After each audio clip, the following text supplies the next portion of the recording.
It was sometime after midnight when I heard it, a low, unified growl that rolled down the hallway and into my bones. Not one bark, no frantic scratching, just a chilling, resonant growl. 3 of them, in harmony. I sat up so fast I almost knocked the lamp off the nightstand. My heart stuttered. My mind jumped straight to the worst. Was someone in the house? The monitor sat silent on the nightstand. No crying. Just that soft red light, blinking. I crept down the hallway still in my robe, bare feet cold against the wooden floor. My breath felt too loud. As I reached the nursery door, the air changed, cooler, heavier.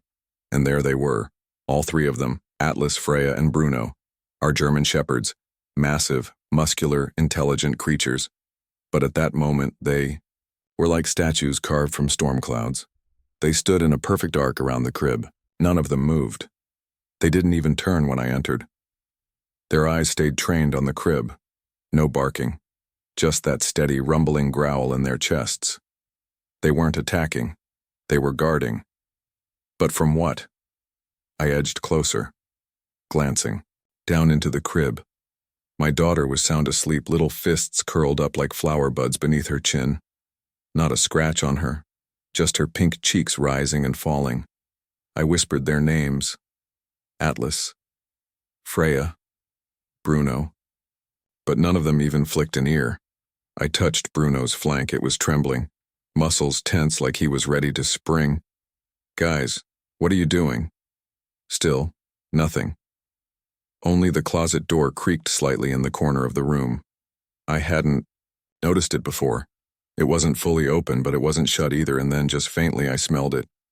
Wet earth, old copper, the scent of something buried. I swallowed hard and slowly pulled the closet door shut. A soft click. The dogs began to settle. Bruno sat first. Freya followed. Atlas didn't move until I turned the nursery light on.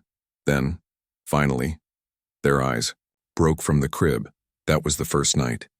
I haven't written like this in a long time. I don't know if anyone will ever read it, but I need to get it out. Maybe it's just hormones, maybe sleep deprivation. But something is happening in this house, and I don't think I can pretend it's nothing anymore. My name is Clara. I'm 32. I used to be a teacher before everything changed. Before grief carved out a hole in my chest so deep I didn't think I'd ever fill it. When I found out I was pregnant, it was 3 months after my mother passed. Sudden aneurysm, no warning. One day we were picking out nursery colors together. The next I was crumpled on the kitchen floor, phone in hand, screaming into silence. Her death hollowed me. I stumbled through the pregnancy in a haze of doctor's appointments and grief counseling. The only comfort I had, aside from my husband, who works nights as a paramedic, were my 3 dogs. Atlas was Mom's, actually. He stayed by her hospice, bed in the final days. After she died, he curled up next to her empty chair for 2 weeks straight. Freya is our middle girl, gentle to the core. She once spent 4 hours laying beside a wounded bird she found in the backyard. Bruno, well, Bruno's our baby. Big-hearted, slightly dumb, but fiercely loyal. He likes to carry around old socks like they're trophies. I didn't expect them to bond with our daughter so quickly, but from the moment we brought her home, they changed. They wouldn't leave the nursery. They wouldn't eat unless I moved. The bowls beside the crib. They slept in shifts like soldiers. At first I thought it was cute, heartwarming even. But then it stopped being sweet and started becoming obsessive. That night, the growling, it wasn't a one-off. I started hearing them every night. Not barking, just growling. Always around 2 a.m. Always in the same position. Atlas near the crib's head, Bruno at the foot, Freya pressed against the side like a wall. I joked about it to my husband once, called them the nanny brigade. He laughed and said, "Good, at least someone's awake at night." But I started noticing other things. The monitor would hiss just for a second like static, then clear. Sometimes I'd swear I heard faint knocking in the background, not loud, not urgent, rhythmic, like someone tapping the wall, waiting. I blamed the wiring, the old ducts, even my own mind. But the dogs didn't seem confused. They seemed certain. It happened again last Tuesday. I'd just gotten the baby down after a long stretch of inconsolable crying, the kind that makes you question everything, what you fed them, what you missed, who you are as a mother. I was washing bottles in the kitchen when I heard claws skitter across the floor above, all three of them. Sprinting. I dropped the bottle. The monitor was silent again. No crying. I ran up the stairs 2 at a time. They were already in the room, frozen, ears pinned, eyes locked. Not on the baby this time, but the closet. Again. The door was open just a crack. The smell was back. Stronger this time, like old pennies and mildew. My throat clenched. The baby stirred but didn't cry. Freya moved closer to the crib and lay down. Just her presence seemed to calm the air. I shut the closet again, checked it this time. Just old. Blankets and storage bins. No rats, no broken pipes. Nothing. But that scent lingered in my nose like a warning. I sat on the floor with them for an hour, brushing my fingers through Freya's fur, listening to the baby's soft breathing, pretending I didn't see the look in Bruno's eyes when I reached for the closet. He wasn't scared, he was protecting us. Later that night, I pulled the monitor app back up on my phone, just curiosity, or maybe dread. I scrolled to the clip. 2:06 a.m. At first, everything looked normal. Grayscale footage of the crib, baby sleeping, Bruno shifting slightly. Then something flickered. It moved past the crib in less than a second. Too fast for details. I rewound, slowed it down. There. Right. Between frames 114 and 115, a figure, low to the ground. Dark. Blurred. No face. Just presence. I stared at it for a long time, then shut off the phone and went into the nursery. I didn't look at the closet. I curled up in the armchair, baby against my chest, dogs around us like sentries. Didn't sleep that night, I don't think they did either. I couldn't see it clearly, but the dogs could. The next few nights blurred together like smeared charcoal, dark, dense, and full of shapes I couldn't quite make out. But the dogs, they changed. They didn't sleep anymore. Not all at once. Bruno would doze until 2 a.m., then suddenly jolt, upright and pace the hallway outside the nursery. At 2:12 a.m. sharp every night, he'd walk to the far corner of the hallway, the one where the walls formed a narrow point, and bark. Not loud, not urgent, just once. Every time. Atlas would rise next, stiff and deliberate. He'd stand at the foot of the crib like a soldier at a funeral. Freya would stay curled close to the rocking chair, barely blinking. It was like they were working shifts. I hadn't asked them to, but they moved with intention and dread.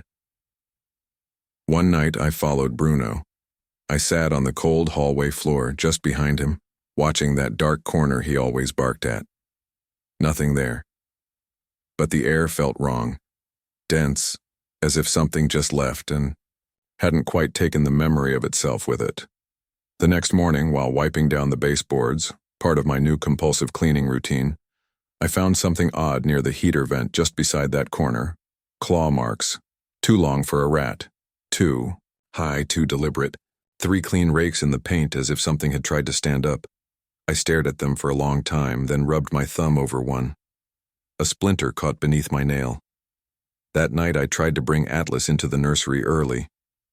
The baby had been fussing and I just needed to rock her without feeling so alone. But when I called for him, Atlas stopped halfway down the hallway. He looked at the door, then he growled. Low, deep, full of old thunder. He didn't step in. Instead, he bared his teeth. At the room. At whatever was inside.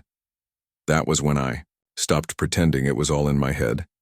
I ordered a second monitor the next day, one with full-spectrum night vision and motion detection. I placed it directly across from the crib, aimed perfectly. The first few nights nothing happened, but then, it was Friday night when it changed. The baby had finally settled after her usual hour of fussing. The moon was just beginning to rise, casting a weak silver light across the hallway tiles. At 2:12 a.m., right on schedule, the dogs stirred. Only this time they didn't growl. They howled, soft, mournful, like they were warning the earth itself.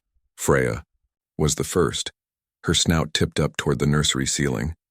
Atlas followed, and finally Bruno, harmonizing. A sound I'd never heard from them before. I ran in, heart pounding, nearly tripping over the monitor cord. The baby was sleeping soundly. Her tiny hands curled over the blanket like rose petals. The dogs were motionless again, but Bruno was wet, damp around the chest, like he'd run through something. The next morning, I reviewed the footage. The timestamp read 2:13 a.m. It started normal. Then, a dark shape emerged on camera, not a trick of light, not a bug or smudge. It moved, glided, leaned over the crib. It had no face, no color, no weight. But it cast a shadow. It lingered for a moment, as if listening, then jerked back violently, right as Bruno charged through the door. The footage cut out, just blank static. I rewound it frame by frame, paused. It had fingers, long, thin, but no eyes, and it wasn't human. I threw up in the bathroom, then curled up on the tile with Freya pressed against my spine. That was the first night I started sleeping in the nursery with them. I dragged in a sleeping bag and pillows, made a nest on the floor. The baby slept in her crib above me, the dogs surrounding us like a wall. I couldn't bear the thought of leaving her alone, of letting that thing, whatever it was, return while I was down the hall. I didn't tell my husband. How could I? He already thought I needed more rest, more me time. But something was in this house and it wanted my child. The next few days passed in a haze. I started dreaming of my mother. Always the same image. Her sitting in the old rocking chair, holding the baby. Her lips moving, saying something I could never quite hear. When I'd wake, the rocking chair would be still. And yet, the baby would be calm, smiling even, like she'd seen her. Sometimes she'd look at the far corner of the room and giggle. Once I whispered, "What do you see, baby? Girl?" She just pointed. Nothing was there, at least not that I could see. One afternoon, I was folding laundry in the living room, trying to ignore the steady ache in my chest, when Freya walked in carrying something. It wasn't a toy. It was a pacifier. Old, worn, yellowed slightly at the edges. Not one of ours. I turned it over. No branding, no teeth marks, just smooth plastic and rubber. Used. I checked the baby bag, the drawers, the bins. No match. Where had she found it? I dropped it in a Ziploc bag and tucked it away in a drawer. Then I started writing this. Journaling, documenting, trying to figure out what was real and what was a mother's spiral. But the dog still believed. So I had to. It was late, around 3 a.m. when I saw it. Bruno had been pacing more than usual, agitated, whining occasionally. The baby was fast asleep, a peaceful look on her tiny face. I reached down to adjust the blanket and felt something rough underneath the crib. I grabbed a flashlight. There, beneath the frame, were scratch marks, dozens of them, some fresh. Some old, all clustered around the floorboards near the baseboard, and something else. A scrap of paper wedged into the seam between two planks. I pried it free with my nail. It was a photograph, black and white, worn and creased. A baby in an old-style crib, nearly identical to ours, but this house is only 6 years old. And in the corner of the photo, a German shepherd, blurry, watching. Almost exactly where Atlas was lying now. I stared at it, breath catching in my throat. Then the flashlight flickered. Just for a second, enough for the shadows in the corner to seem like they moved. I backed out of the room slowly, and I didn't sleep at all. I couldn't shake the image of that photograph, the baby, the crib, the dog in the corner. I kept it in my bedside drawer, even though I couldn't bear to look at it more than once a day. But something inside me had shifted, some quiet, urgent, Voice that told me, you have to find out who they were. So I did what any exhausted, barely functioning new mom with a haunted nursery and 3 hyper-intelligent German shepherds would do. I started digging. The county assessor's website listed our home as a new build 2017. But when I combed through historical maps of the area, I found something strange. An 1849 document marked the exact plot where our cul-de-sac now sat. Not as residential, but as farmland. The land had belonged to a family named Hollis Farm. And in an 1871 tax record, I found the name of a child, Martha Hollis, aged 7 months. Deceased, the only cause listed, unknown. Died in her sleep. I stared at the black and white newspaper clipping that accompanied the file, just a sliver of an obituary in a digitized town gazette. The baby's face. It was the same baby from the photograph, same bonnet, same crib. And then, my blood turned cold. In the grainy photo, barely visible behind the baby, was the edge of a wardrobe, the same style as the one in our nursery. Vintage, built in. We'd kept it during the home construction thinking it added character, and at the foot of the crib, the dog, a German shepherd, this farmhouse. It hadn't just burned down, it had left a scar. I showed my husband the photo that night. He stared for a long time, jaw tight. Then quietly, he said, I heard the baby talking in her sleep last week. My heart seized. What? I didn't want to freak you out, he said. You've been through so much lately and, honestly, I thought I imagined it, but I swear it was whispering, like 2 voices, one hers, one older. He rubbed his eyes. It said, don't take the ribbon. My hand shot to the drawer. I opened it and pulled out the Ziploc bag. Inside, the old pacifier. On the rubber handle, barely legible, was a word I hadn't noticed before. Ribbon. The baby had never used that pacifier. But someone else had. And they weren't done. The dogs began howling at the nursery floor 2 nights later. Not the walls. Not the corners. The floor. Atlas paced in tight circles. Freya scratched and whined. Bruno slammed his body against the carpet near the crib, digging with desperate claws. That's when I peeled back the rug. The boards beneath were old. Older than the rest of the room, nailed in place with blackened flathead nails. One plank was slightly warped in the center, concave, as if something beneath had shifted. I fetched a crowbar from the garage. Atlas growled when I approached the seam. Low and guttural, his whole body blocked the spot, unmoving, but I had to know. I slipped the crowbar past his side and pulled.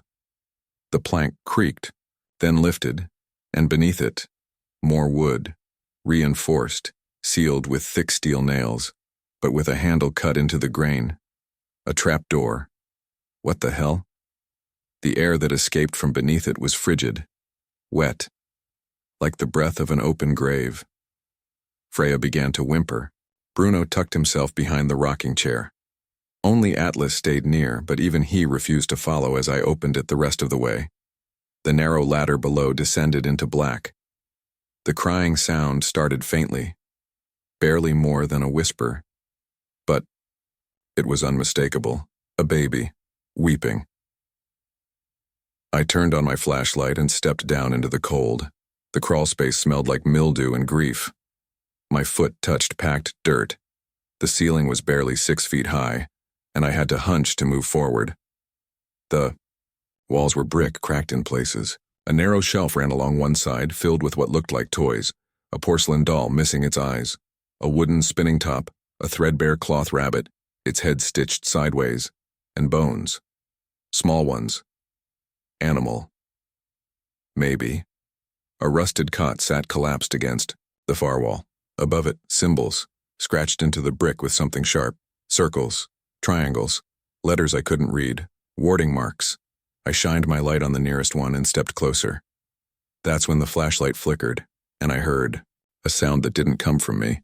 A long, slow exhale, behind me. I spun around. Nothing, but the air shifted, warmer now and close. I backed away from the wall, and then I heard it, a scream. Not below. Above. The baby. I climbed that ladder faster than I thought humanly possible, burst into the nursery, and froze. The dogs had formed a perfect triangle around the crib. Their fur bristled, their bodies quaking. Freya was bleeding, bite marks along her flank. Bruno was barking at nothing, snapping at the air, and the monitor. The monitor. Screen showed a shape, rising, towering above the crib, smoke black and wide-shouldered, fingers outstretched. But no face. Just emptiness. Then the screen sparked and burned out. I screamed, sprinted across the room and ripped the baby from the crib, just as the mobile above it snapped from its hook and clattered to the floor. The dogs swarmed around us as I ran. We didn't stop until we reached the living room. The baby was crying, clutching my shirt. Freya limped beside us. Atlas sat in front of the hallway like a sentinel. And the shadow? It didn't stay behind. The dogs never left our side that night. I sat on the living room floor, back pressed against the couch, baby trembling in my arms. The fire had long since gone out, but the heat of the dogs around me kept the chill at bay. Atlas took the front. Eyes locked on the hallway, unmoving. Bruno circled like a sentinel, occasionally growling, low and slow, chest vibrating against the floor. Freya, despite the bite on her side, nestled closest to the baby. She never flinched, never moved. It wasn't over. I knew that. Whatever had followed us from that room, whatever had risen from the crib, it hadn't left. The lights flickered once, then again, then a third time, longer, dimmer. The house groaned. The floorboards stretched and creaked as if under pressure. And then nothing. Silence until the baby cooed. Not a cry, not fear, just a sound. Light, soft, curious. She turned her head slightly, eyes fixed on something I couldn't see. I held her tighter. Shh, it's okay, Mama's here. But something was shifting. The air, a pressure in my ears like we were sinking underwater. Bruno stiffened. Atlas growled, and this time it was sharp. I followed his gaze toward the hallway, and through the flickering, uneven shadows, it appeared. A woman's figure, not entirely whole. Her dress looked made of smoke. Hair thin as whispers. She held something in her arms. A child. But the child wasn't right. Its head sagged like it couldn't lift its own weight. And its eyes were nothing. Hollow. Black sockets, swallowing the light. The woman floated. Yes, floated, closer. Each movement was a flicker like bad film. One frame here, the next a few inches forward, and then she stopped, just at the threshold between hall and living room. She looked down at me and spoke. A whisper, shattered by time. Take mine. She held out the thing in her arms. It twitched. Yours. It warm. My voice cracked. No. No. You can't. She's not yours. Bruno barked, a single deafening bark that echoed like thunder. And then, they moved. All three dogs launched forward, not with teeth bared, not to attack, but to herd, like sheepdogs with centuries of instinct. They encircled the spirit, weaving in and out, nudging, pushing, corralling. Freya barked softly but firmly, nipping the figure's edge like a warning. Atlas flanked her from behind. They weren't fighting her. They were moving her. Back toward the hallway. Toward the nursery. The spirit shrieked, an awful gurgling cry that set my teeth on edge. The baby whimpered. I stood, cradling her close, shaking. I remembered something then. The dreams. My mother. Holding the baby. Whispering something I could never make out. Now I knew. She wasn't trying to warn me, she was trying to teach me. Say the words, her dream voice echoed. Protect her. I closed my eyes and whispered aloud the old prayer my mom used to say over me, back when nightmares ruled the night. Watchers above and keepers below, Guard this soul where'er she go. By fur, by light, by bond once sworn. Keep her safe till each new morn. The hallway lit up, not from the light bulbs, they had all blown by then, but from within. A golden glow. It poured from the nursery like sunrise. The spirit twisted and thrashed, but the dogs held firm. And then, sound like a long exhale. The woman's form began to soften, edges fading. She looked down at the empty thing in her arms, and for a moment I saw her. Not the ghost, not the shadow, but the mother she once was. Her face was lined with sorrow. She didn't speak again. She simply looked at me and bowed her head. Then, she was gone. The air cleared, the groaning stopped, and for the first time in weeks it was silent. The house feels different now, lighter, brighter, like the walls themselves finally exhaled after years of holding their breath. The nursery, my God, the nursery is a sanctuary. There's no more scratching, no more barking, no more cold. The dogs still sleep there every night, but not because they're guarding, because they want to. Bruno curls up at the foot of the crib, snoring like a lawnmower. Freya lies by the window, occasionally glancing at the baby and wagging her tail. And Atlas, sweet stoic Atlas, sits at the door, always facing outward, always watching, but never afraid. And the baby, she sleeps, peacefully, through the night. The first night that happened, I cried until sunrise. Bought a charm from an old store downtown, hand-carved, blessed, tucked into the corner of the crib. Not because I think she needs it anymore, but because it feels like the right thing to do. I've started writing everything down. Every dream, every sound, every moment. So that when she's older, she'll know. So that if the house ever changes, Hans, the next family, will know that sometimes what we feel between the walls is real and sometimes we are not alone. Last night, the baby said her first word. I was folding laundry. She was playing on the rug, patting Freya's tail. She looked up at me, smiled, and said, clear as day, "Dog." I laughed. I wept. She reached for Atlas's ear and repeated it. "Dog." He licked her fingers and lay his head on her lap. This morning I passed the nursery monitor out of habit. Nothing unusual, just the soft sounds of sleep. 3 dogs in their usual spots curled close together.